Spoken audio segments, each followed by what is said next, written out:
हिंदी साहित्य में आज सुनिए वरिष्ठ कथाकार पवित्रा अग्रवाल की लिखी हुई कहानी अंतिम पूंजी। सामाजिक एवं पारिवारिक सरोकारों से संबंधित लेखन करने वाली पवित्रा अग्रवाल जी एक सशक्त कथाकार हैं। सुनिए उनकी कहानी मेरी जुबानी। मैं हूँ सीमा सिंह। अनूप बहुत गुस्से में था। वो आंगन से ही बोलता हुआ आया था। माँ, सुना आपने? वो अभी क्या कह रहा था? बिना पूछे ही मैं समझ गई कि वो किसके विषय में कह रहा है। जब से चाची जी मरी हैं तब से इस घर के सब सदस्यों का मन संतू के प्रति आक्रोश से भरा है। रिश्ते में तो वो अनूप का चाचा यानी कि मेरा देवर लगता है। संतुष्टि के लिए कहूँ तो सौतेला देवर, किंतु अर्थहीन रिश्तों के मध्य फिर संबोधन रह ही कहाँ जाता है। मैंने अनूप को टोका। अब क्या हुआ? तुझे इतना गुस्सा क्यों आ रहा है? अभी उसने मुझे दूर से आते देख लिया था। मुझे सुनाने के लिए किसी से तेज आवाज़ में बोला, चाची के मरने पर सबसे ज़्यादा प्रकाश भैया के घर वाले रोए थे। सोचते होंगे अब माल देने वाली चली गई, बेचारों को इसी का दुख है। माँ, मन में तो आ रहा है उसे आंगन से खींच कर बाहर ले आऊं और मार मार कर 85 वर्षीय चाची के अपमान का बदला ले डालूं। परजीवी कहीं का, जैसे अपाहिज हो। बूढ़ी चाची से भी बस पाते रहने की उम्मीद करता रहा। चाची की टांग झाड़ेगा। उसकी आंखों से चिंगारियां निकल रही थीं। इतने गुस्से में मैंने उसे कभी नहीं देखा था। युवा खून है, जवानी का जोश है। मैं तो डर रही थी कि न जाने क्या कर बैठे। मैंने उसे प्यार से पास बैठाया और कहा, तू तो पागल है। वो जो कह रहा है कहने दे, उसकी असलियत तो सब जानते हैं। चाची की पवित्र आत्मा, जिसने आज तक अपने दुश्मन के लिए भी कभी बुरा नहीं सोचा, वो अंतिम समय में उसे कोसती हुई मरी है। भगवान फल देगा। तू फालतू की बातें क्यों सोचता है? चाची को एक दिन जाना ही था, बस कारण उन्हें संतू द्वारा पहुंचाया गया मानसिक दुख बन गया। ज़्यादा क्रोध करना अच्छा नहीं होता। क्रोध विवेक का हरण कर लेता है और संतू का सबसे बड़ा अवगुण यही है। क्रोध तुझे भी बहुत आने लगा है। समझा बुझाकर मैंने अनूप को तो शांत करा दिया, किंतु क्या मैं स्वयं शांत हूँ? शायद इस घर का कोई भी सदस्य शांत नहीं है। यूँ बाहर से सभी सहज दिखने का प्रयास करते हैं। चाची सबकी चेतना पर समान रूप से छाई हुई हैं। चाची जी यानी कि अनूप की परदादी मेरी ददिया सास थी।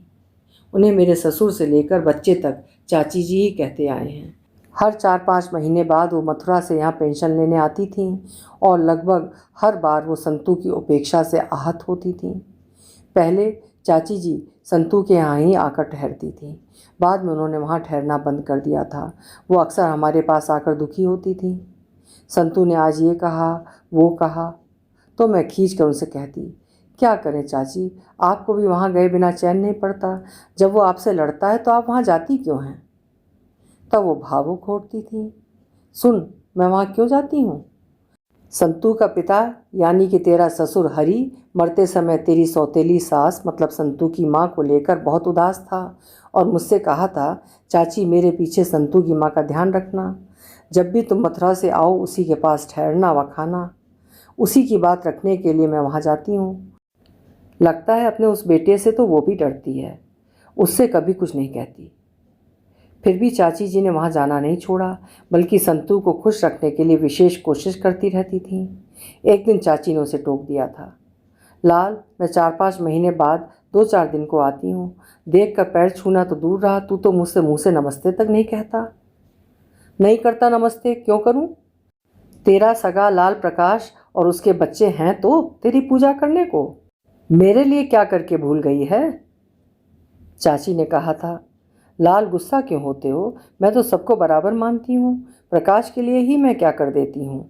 मुझ बुढ़िया के पास है ही क्या जो किसी को दूंगी। पेंशन कुल 75 रुपये मिलते हैं, जिसे मैंने आज तक अपने ऊपर खर्च नहीं किया। गरीबों, ब्राह्मणों, उनकी बेटियों की शादियों में देकर कुछ पुण्य कमा लेती हूँ।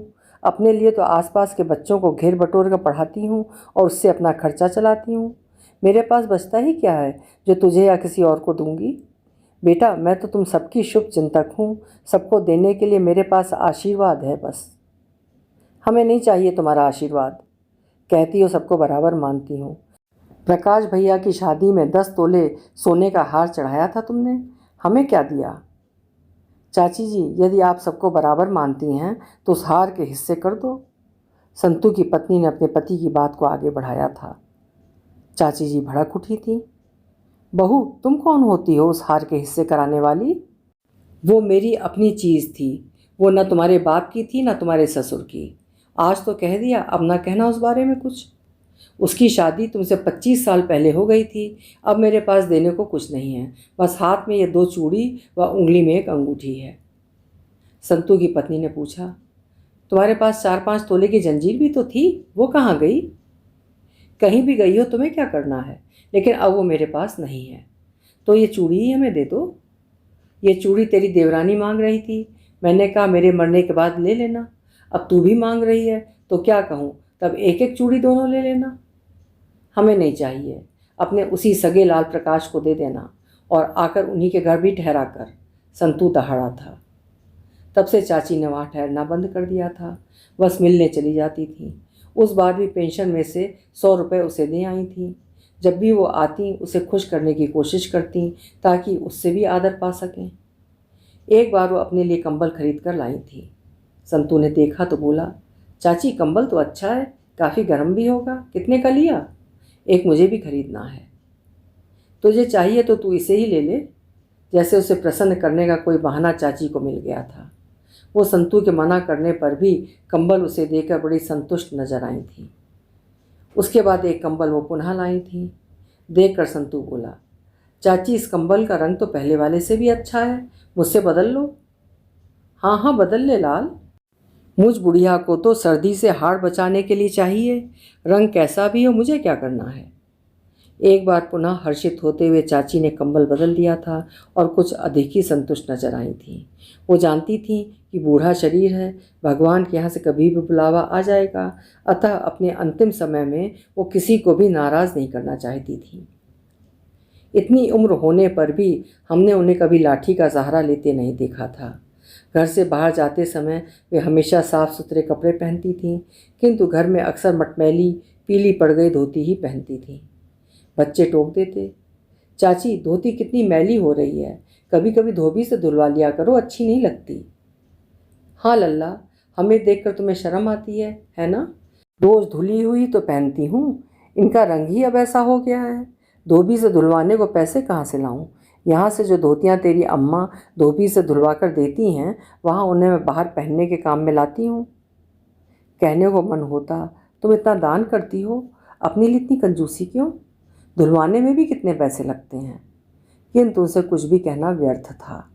अपने पर खर्च करना उन्हें फिजूल खर्ची लगता था। उनकी आवाज़ में अब भी वही ठसक थी जो उनके अध्यापिका काल में रही होगी। पैर छुआने का उन्हें विशेष शौक था। कोई बच्चा पैर छूना भूल जाता तो वो आदेश देकर चरण स्पर्श करवा लेती थी। वैसे वो सभी को बहुत प्यार करती थी, हर एक के दुख दर्द में हमेशा साथ देती थी। फिर भी ये सही था कि अनूप के पापा से उन्हें विशेष प्यार था, इतना जितना कि सगी स्नेही माँ को अपने बेटे से होता है। मेरी सगी सास तो अनूप के पापा को 6-7 वर्ष की छोड़कर चल बसी थी। तब घर में चाची जी के अतिरिक्त कोई अन्य महिला नहीं थी। वो भी नॉर्मल स्कूल में अध्यापिका थी, अतः बाहर ही रहती थीं। तब ससुर जी कम उम्र की नाजुक सी लड़की को पुनः ब्याह करके ले आए थे। बच्ची सी दिखने वाली वो नई माँ पहली के बच्चों को संभाल पाती, उससे पहले वो स्वयं माँ बन गई और फिर ये सिलसिला चलता रहा। अनूप के पापा को फिर चाची जी ने ही पाला था।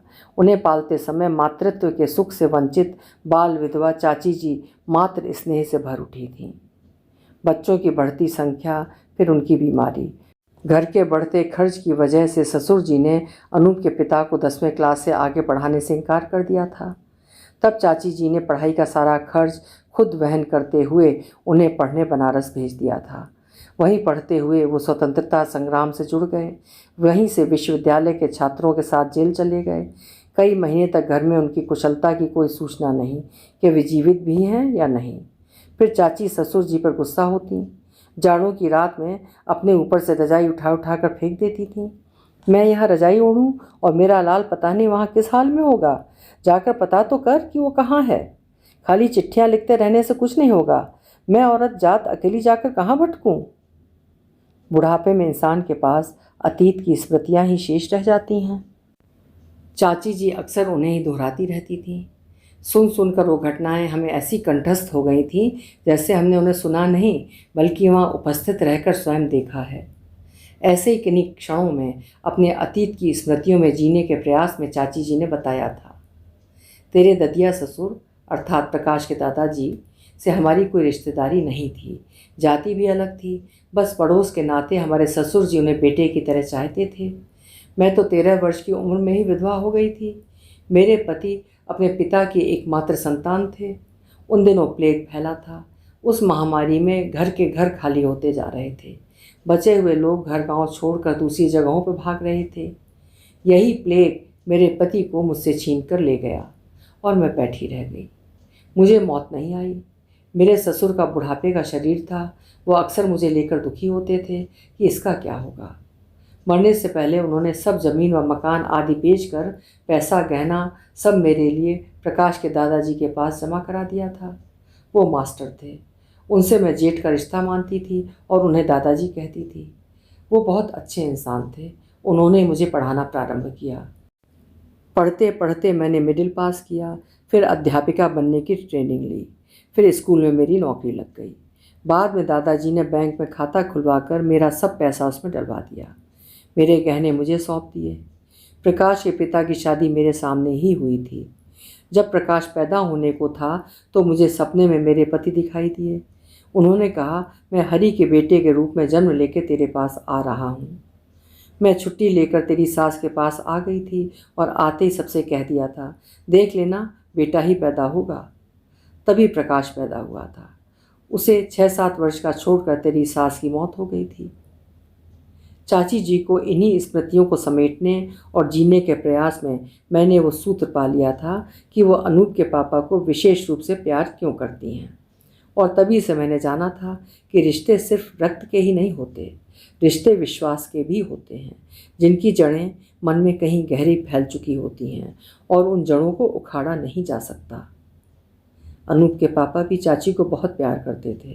कहते, वो मेरी दादी नहीं माँ है। आज मैं जो कुछ हूँ उनकी वजह से हूँ। वो चाची जी से हमेशा कहते रहे कि तुम्हें आराम की ज़रूरत है, घर आकर बच्चों के पास रहो, तुम्हें कुछ कमी नहीं होने दूंगा। किंतु चाची जी ने कभी कुछ नहीं लिया।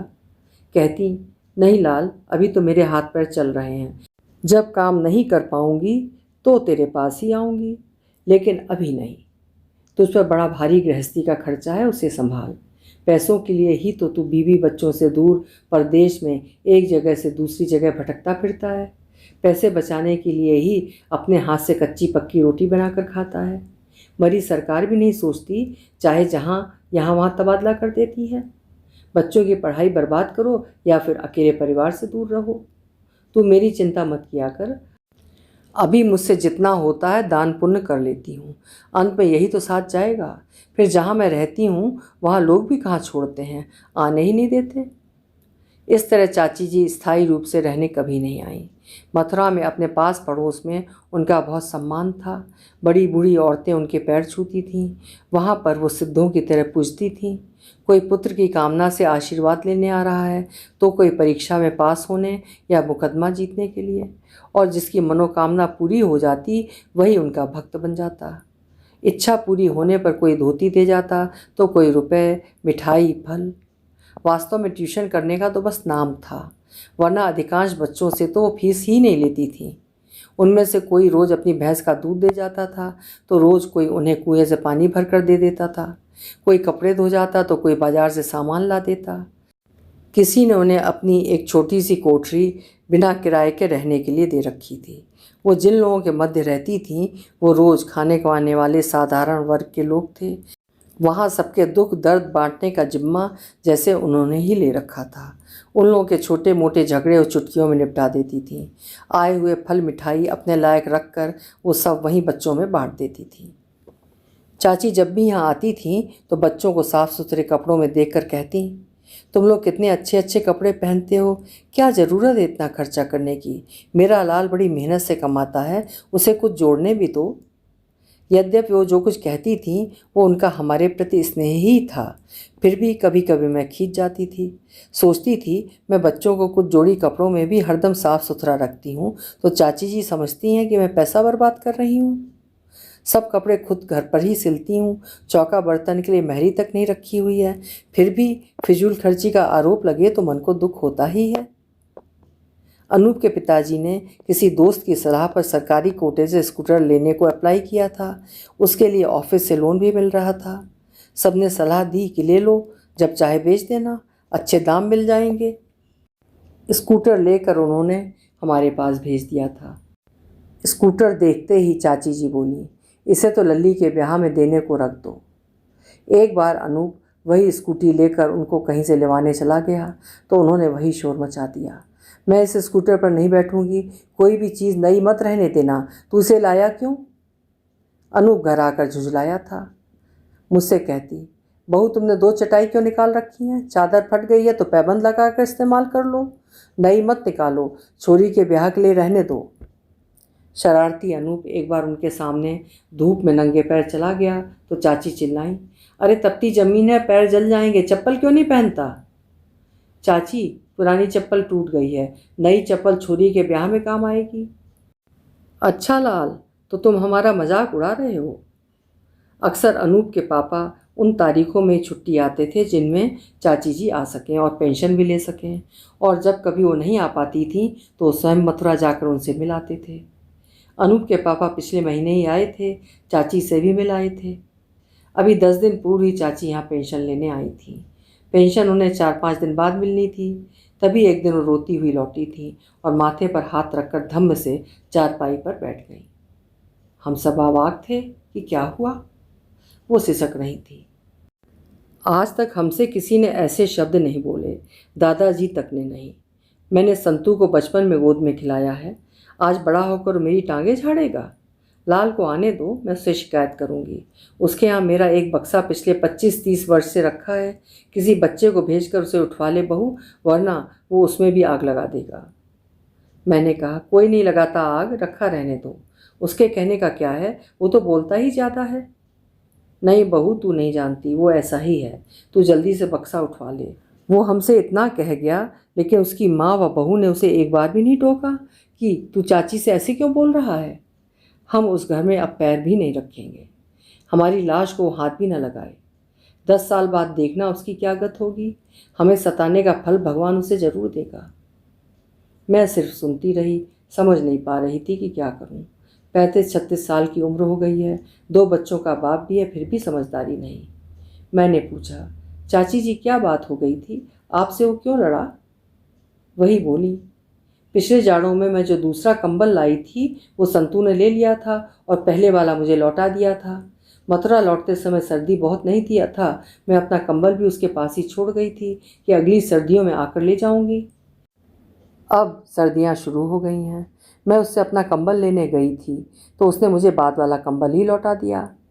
मैंने कहा, संतू ये तो तुझे अच्छा लगा था इसलिए तूने ले लिया था, इसे क्यों लौटा रहा है? मुझे तो वो पहले वाला कंबल ही दे दे जो मैं छोड़ गई थी। वो बोला, इसे तो कीड़ों ने खा लिया है, इसे तुम ही ले जाओ। मैंने खोल कर देखा तो सब कटा पड़ा था, बड़े बड़े छेद हो गए थे उसमें। मैंने कहा, लाल हमने तो तुम्हें दोनों ही नए दिए थे, कीड़ों ने खा लिया तो मुझे दे रहे हो? परदेश में रहती हूँ, फटे हाल रहूँ तो लोग क्या कहेंगे, इसे भी तू ही रख ले। मैं नहीं ले जाती। संतू ने दोनों कंबल उठाकर मुझ पर फेंक दिए और बोला, उठा अपने कंबल और निकल मेरे घर से बाहर। मैंने कहा, मैं तेरे घर में नहीं, तेरी माँ के पास आती हूँ। अम्मा से मिलना है तो घर से बाहर बुलाकर मिल लिया कर। इस घर में घुसी तो तेरी टांगें झाड़ दूंगा। तेरा जो सामान यहाँ पड़ा है उसे भी उठवा ले, वरना मिट्टी का तेल डालकर उसमें आग लगा दूंगा। संतू से झगड़े का कारण बताकर चाची फिर रोने लगी थी। थोड़ी देर बाद चाची जी बिना ताले का वो बक्सा बच्चों के साथ ले जाकर उठवा लाई थी। अन्य देवरानियों के गुप्तचर बच्चे बक्से के खजाने की टोह लेने के लिए इकट्ठे हो गए थे।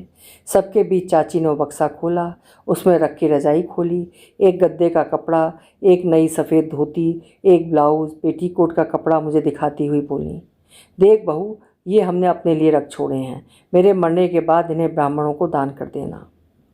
मैंने धीरे धीरे करके 400 रुपये दुकान पर तेरे देवर राधे के पास जमा करके रखे हैं, ताकि कोई ये ना कहे कि बुढ़िया ने दिया तो कुछ नहीं, मरते समय खर्चा भी हमारे सिर पर डाल गई। यूँ मौत का तो कोई भरोसा नहीं कि कहाँ मरती हूँ। यहाँ मथुरा में या कहीं और? मैंने मथुरा में भी अपने लिए ऐसा इंतज़ाम कर रखा है। उस बक्से में 2-3 मर्दाने धोती कुर्ते रखे थे जिन पर जंग लग गई थी और रखे रखे तह पर से कट गए थे। उनके बक्से में ये कपड़े देखकर मैं सोच रही थी कि इनको क्यों रखा हुआ है। तभी उन पर धीमे धीमे हाथ फिराती और ठीक से तह करने का प्रयास करती वो कहीं दूर देखने लगी थी। कुछ देर ठहर कर चाची रुंधे कंठ से बोली, ये कपड़े मेरे पति के हैं और सब तो मैंने तभी बांट दिए थे, पता नहीं ये 1-2 कैसे बचे रह गए। अब तो इनका कपड़ा गल चुका है, किसी को देने के मतलब के नहीं रहे। जब मरूं तो इन्हें भी मेरे साथ ही जला देना। उनकी आंखें नम थीं। वो कुछ देर ठहर कर बोली, रह गया अब ये बक्सा। अनूप जब पढ़ाई पूरी करके कमाने लगे तो कहना अपने रुपए पैसे इसी बक्से में रखा करेगा, उसे बक्सा खूब फलेगा। ये मेरा आशीर्वाद है। कल अपनी पेंशन ले जाऊं, फिर जल्दी जल्दी आकर लिया करूंगी। बीच में ही मर गई तो सब पैसा सरकार के पास ही रह जाएगा। दूसरे दिन सुबह से ही पेंशन लेने जाने की तैयारी ऐसे जोर शोर से शुरू कर दी थी जैसे कहीं बहुत दूर जाना हो। अगले दिन सुबह ही उन्हें मथुरा वापस जाना था। पेंशन लाने के बाद अपने फैले सामान को पुरानी पेंटों से बने थैलों में समेट कर रख लिया था। अनूप उन्हें छोड़ने जाने वाला था। शाम को ही मैंने उन्हें उनकी पसंद के मलाई के लड्डू मंगाकर उनके थैले में रख दिए थे। देवर राधे ने संतरे लाकर दिए थे तो कहने लगी, इतना सब मैं कैसे खाऊंगी, व्यर्थ पैसा बिगाड़ते हो। उस दिन रात को वे राधे की तरफ ही सोई थी। रोज़ सुबह 4 बजे उठकर ठंडे पानी से नहाकर पूजा पाठ करने वाली चाची जी जब 6 बजे तक नहीं उठी तो राधे की पत्नी ने राधे से कहा, आज चाची ने उठने में बहुत देर कर दी, देखना कहीं मरवड़ तो नहीं गई। सो रही होंगी, मैंने उन्हें रात देर तक करवटें बदलते देखा था। देर से सोई हैं, नींद नहीं खुली होगी, सोने दे। तब वो मेरे पास आई, भाभी जी चाची अभी तक सो रही हैं, मुझे तो डर सा लग रहा है, चलकर देखना एक बार उन्हें। मैंने जाकर उन्हें हाथ पकड़ कर हिलाया, फिर भी वो नहीं जागी। फिर राधे भी उठकर आ गए। डॉक्टर को बुलाया। डॉक्टर ने उन्हें मृत घोषित कर दिया। डॉक्टर के अनुसार उनका हार्ट फेल हुआ था। मैंने और राधे ने मिलकर उनके शव को ज़मीन पर उतारा। चाची जी के जाने का उतना दुख नहीं था, उम्र भी काफ़ी हो गई थी, उन्हें तो एक दिन जाना ही था, किंतु जिस मनस्थिति में घुटते रोते कलपते वो गई हैं उससे मन अस्थिर हो गया था। निशब्द रुदन फूट पड़ा था। चाची जी की मौत का कारण संतू बना था और इसीलिए सभी के आक्रोश का वो केंद्र था। अनूप के पापा को टेलीग्राम भेज दिया गया था, किंतु वो काफ़ी दूर थे, 3-4 दिन से पहले नहीं आ सकते थे। संतू उस समय घर में नहीं था। 9 बजे करीब लौटा, तब चाची को नहलाया जा रहा था। नहला कर कपड़े पहनाने का नंबर आया तो संतू की पत्नी बोली, चाची के बक्से में एक धोती थी, उसे ही पहना देते हैं। मैंने कहा, वो धोती तो चाची ने ब्राह्मण को देने के लिए कहा था। अरे ब्राह्मण को क्या देना, वही पहना देते हैं, वरना बाजार से मंगानी पड़ेगी। मैंने कहा, मेरे पास एक कोरी धोती है, वो पहना दो। धोती के साथ ही मैंने अन्य कपड़े भी लाकर उन्हें दे दिए थे और बता भी दिया था कि इनका क्या करना है। चाची जी को धोती पहना दी गई थी। उनके पति के कपड़े भी उनकी इच्छानुसार उनके साथ रख दिए गए थे। तभी संतू हड़बड़ाता हुआ वहाँ आया। उसकी पत्नी तो औरतों के मध्य बैठी थी। फिर वो राधे के पास गया, भैया चाची की चूड़ी और अंगूठी उतार लेना। उतार ली ना? ठीक किया। चाची की जंजीर का पता नहीं चल रहा, काफ़ी भारी थी, पता नहीं उसका उन्होंने क्या किया। राधे को मौन पाकर वो पुनः बोला, दे गई होंगी अपने सगे लाल को, और कहाँ जाएगी। उनको नहीं, वो मुझे दे गई हैं, राधे ने कहा। वो खिसियाया सा बोला, तब ठीक है। संतू के लिए राधे की बहू अक्सर ही कहती थी, उसे मुफ्त का खाने की आदत पड़ गई है, अपनी कमाई तो जेब में रखता है, घर का सारा खर्च दुकान से होता है। माँ को भी वो बड़ा साथ रखने वाला था, 2 दिन में धक्का मार कर अलग खड़ा कर देता। चालाक है, अम्मा के बहाने दुकान से उसका खर्चा भी चल रहा है। अम्मा के पास जो गड़ा दबा है वो भी उसे ही मिलेगा। ये भी चुप रहते हैं, पुश्तैनी दुकान है, मना भी कैसे करें। मैं सुनकर चुप रही। क्या कहती, मन में तो आया कह दूं, तुम एक माँ के हो, अतः पिता बाबा की संपत्ति पर तुम सभी का हक है। बस हम ही फालतू थे जिन्हें दूध की मक्खी की तरह अलग करके सब कुछ समेट लिया तुम लोगों ने। किंतु कोई फ़ायदा नहीं, हमने तो संतोष कर लिया। कहने को लोग कहते हैं कि अनूप के पिताजी सीधे हैं और सीधी उंगली से घी नहीं निकलता, किंतु अनूप के पिता का कहना है हम हैं तो एक ही पिता की संतान, बस माँ ही तो दो थी। कोर्ट कचहरी करके मुझे खानदान की हंसी नहीं उड़वानी। हर एक के बाप बच्चों को कुछ देकर ही तो नहीं जाते। लोगों के समूह में चाची जी का कीर्ति गायन हो रहा था। संतू का चेहरा मुरझाया हुआ था। अर्थी को कंधा देते समय ओम नाम सत्य है रूप में सबसे तेज आवाज़ उसी की सुनाई दे रही थी, जैसे अपने अंतर की खींच को वो इस शोर में दबा देना चाहता हो। मन हुआ कोई उससे कह दे कि चाची की अर्थी को कंधा नहीं दे। ये चाची की इच्छा थी, लेकिन कहता कौन। चाची जी के बिस्तर जिस पर वो मरी थी लपेट कर मेहतरानी को देने के लिए एक तरफ रखते हुए उसमें से उनकी रामायण निकल कर नीचे गिर गई थी और उनके जाप करने की माला बाहर को लटक रही थी। गिरते ही रामायण और माला मैंने उठा ली थी। सबकी नज़रें मुझ पर टिक गई थीं कि मैंने क्या उठाया है। मैंने उनकी जिज्ञासा शांत करते हुए कहा, रामायण और माला है, किसी को चाहिए? वे झेप गईं, नहीं, हमें क्या करना है। फिर भी तिरछी नज़रों से देख रही थीं कि कोई रकम इसमें तो नहीं छिपी है। मैंने रामायण को उन्हीं के सामने उलट पलट डाला। उनमें से अनूप के पापा का एक बहुत पुराना चित्र और उन्हीं का लिखा हुआ एक पोस्ट कार्ड निकलकर ज़मीन पर गिर पड़ा था। ये चाची जी की अंतिम और अमूल्य पूंजी थी, जिसे वो सदा अपने साथ रामायण के पन्नों में दबा कर रखती थी। अभी आप सुन रहे थे पवित्रा अग्रवाल जी की लिखी हुई कहानी अंतिम पूंजी। बड़े संयुक्त परिवारों में अक्सर इस तरह की कहानी या दृश्य देखने को मिलते हैं। उम्मीद है कहानी आपको पसंद आई होगी। पसंद आई है तो कहानी लाइक ज़रूर करिएगा और चैनल को भी सब्सक्राइब करिएगा। कल फिर मिलेंगे। आपका समय शुभ हो।